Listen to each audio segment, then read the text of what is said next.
here with our Sunday at home Bible study class for kids. We are on the story of Moses, and of course there's a lot of different phases and parts of the story of Moses. So last week, and you can always access our previous weeks on our website, last week we learned about how Moses was feeling very in between. He's a Hebrew and apparently knew he was a Hebrew, but had been raised as an Egyptian. So he kind of felt like he didn't fit in either place, and he let his anger towards the way he saw the Hebrew slaves being treated by the Egyptians get the better of him, and he ended up killing the Egyptian he saw beating a Hebrew slave. Then knew he had done wrong, ran to the desert, and was just sitting there by a well when he ended up helping some Hebrew daughters, and they ended up taking him home with them for dinner. And then he ended up marrying one of them, which was Zipporah, and then they had a son. And so that's where we are in the story. So he's living out in the desert in Midian with his wife and his in-law, the family of Zipporah. And so that's where we're going to pick up. We are in Exodus 3 this week. If you would like to pause and go grab your Bible so you can follow along, that would be a great idea. This is a long reading passage, and I'll stop some to just mention things or check and make sure you're understanding as best as I can. So, starting in Exodus 3, if you'll hang with me during this reading and go all the way through part of chapter 4. It's a pretty cool part, though.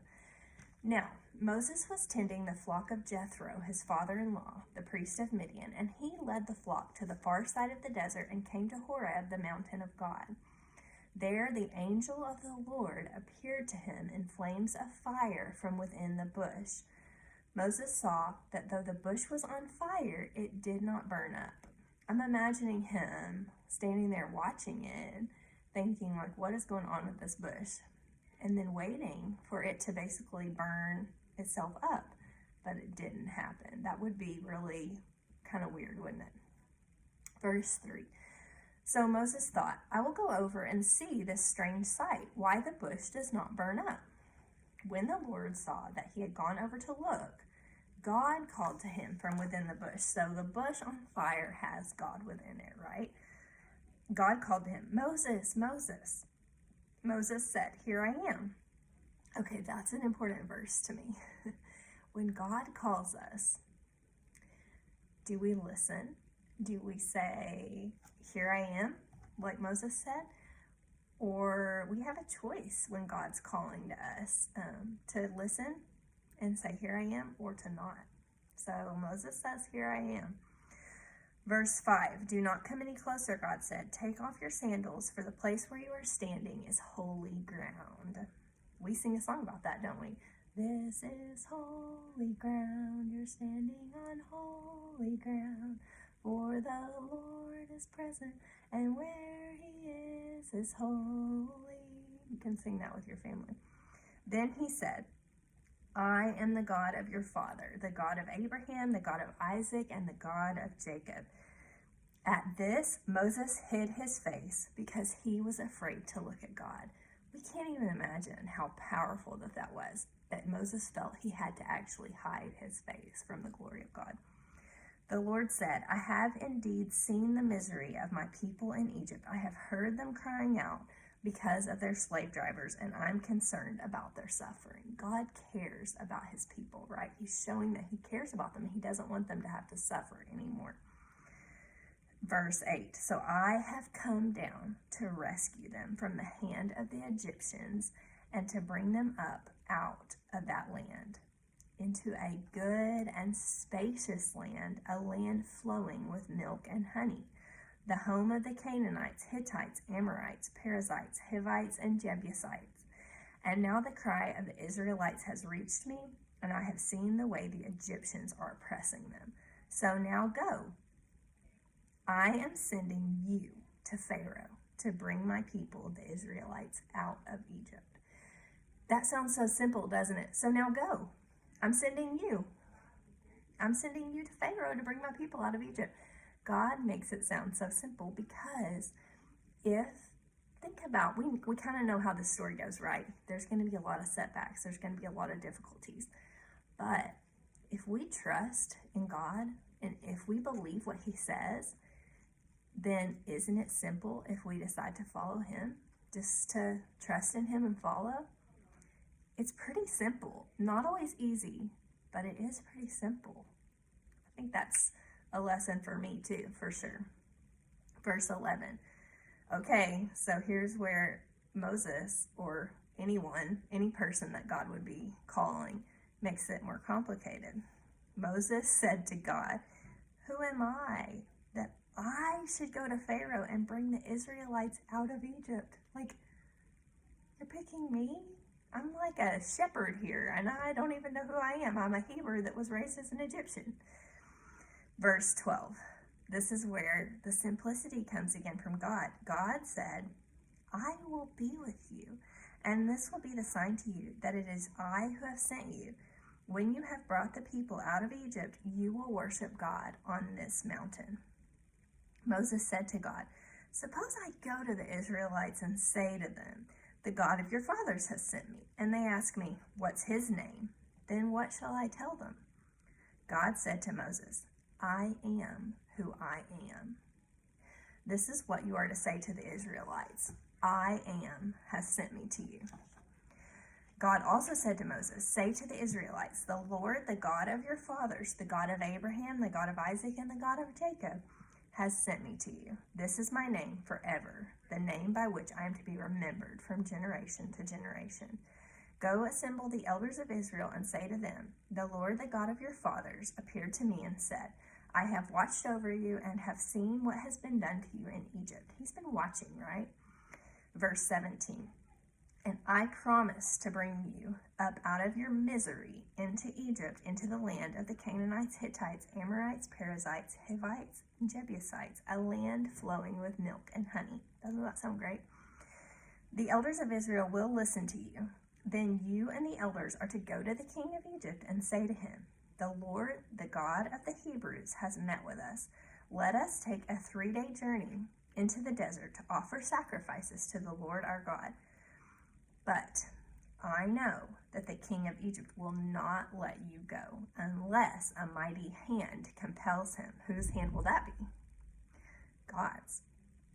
Verse 20. "So I will stretch out my hand and strike the Egyptians with all the wonders that I will perform among them. After that, he will let you go." So he's really telling Moses his whole plan, right? Like how this is going to go. Like, it's not going to be easy. He's not going to want to let you go. I'm going to have to do a bunch of wonders to get him to let you go. Verse 21, "And I will make the Egyptians favorably disposed toward this people, so that when you leave, you will not go empty-handed. Every woman is to ask her neighbor and any woman living in her house for articles of silver and gold, or for clothing, which you will put on your sons and daughters, and so you will plunder the Egyptians." So not only will they leave and get their freedom, they will take valuable stuff with them. Okay, now we've made it to chapter 4, so good job hanging in there. Is Moses convinced at this point, do you think? Like, yeah, I can do this. God's going to be with me. He said that I'm the guy to do it, so here I go. Unfortunately, it doesn't always feel that simple for us as humans, and it doesn't for Moses either. So let's keep reading and find out about Moses' doubt about this situation. Chapter 4, Moses answered, "What if they do not believe me or listen to me and say, 'The Lord did not appear to you'?" Then the Lord said to him, "What is that in your hand?" "A staff," he replied. The Lord said, "Throw it down on the ground." Moses threw it on the ground, and it became a snake, and he ran from it. Then the Lord said to him, "Reach out your hand and take it by the tail." I would be like, "Are you sure?" So Moses reached out and took hold of the snake, and it turned back into a staff in his hand. Verse 5, "This, said the Lord, is so that they may believe that the Lord, the God of their fathers, has appeared to you." Then the Lord said, okay, so he's not done. He's going to show him something else. You ready for this one? "Put your hand inside your cloak." Okay, so Moses put his hand in his cloak, and when he took it out, it was leprous, like snow. So it had a disease all over it, leprosy. Would that freak you out? To see, like, you pull it out and it's got a disease like that? Yikes. Verse 7, now put it back in your cloak, he said. So Moses put his hand back in his cloak, and when he took it out, it was restored like the rest of his flesh. Thank goodness, right? Would you believe at this point? You've seen a staff turn into a snake and back. You've seen your hand turn leprous and back. Would you be like, okay, I believe you can do this through me? Okay, let's see if Moses does. Then the Lord said, if they do not believe you or pay attention to the first miraculous sign, they may believe the second. But if they do not believe these two signs or listen to you, here we go again, take some water from the Nile and pour it on the dry ground. The water you take from the river will become blood on the ground. Okay, would you be believing this now? I feel like I would, but maybe not. Moses still is confused. Verse 10, Moses said to the Lord, oh Lord, I have never been eloquent. That means like able to speak really well. You know, like some people are really good at talking and convincing other people to do things or to believe certain things. He says, that's not me. Neither in the past nor since you have spoken to your servant. I am slow of speech and tongue. The Lord said to him, who gave man his mouth? That's kind of a rhetorical question, right? Moses knows it's God, right? Who makes him deaf or mute? Who gives him sight or makes him blind? Is it not I, the Lord? Now go, I will help you speak and will teach you what to say. But, oh no, Moses. Moses said, oh Lord, please send someone else to do it. Would you dare to say that? Then the Lord's anger burned against Moses, and he said, it seems like he's about to get on to him, but God is compassionate towards Moses. He says, what about your brother Aaron, the Levite? I know he can speak well. He is already on his way to meet you, and his heart will be glad when he sees you. You shall speak to him and put words in his mouth. I will help both of you speak and will teach you what to do.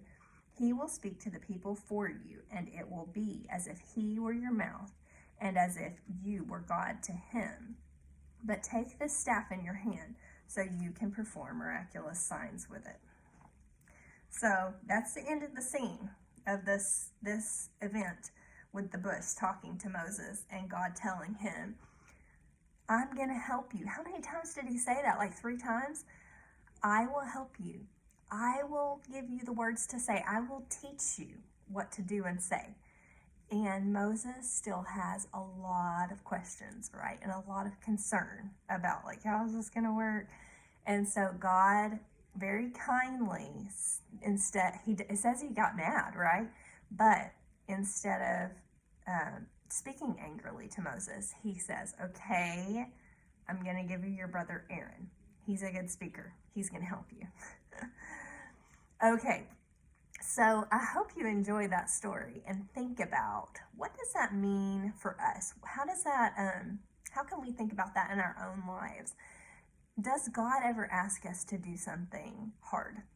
It could be something that seems simple, like reaching out to somebody in your school or in your class or even at church that's different.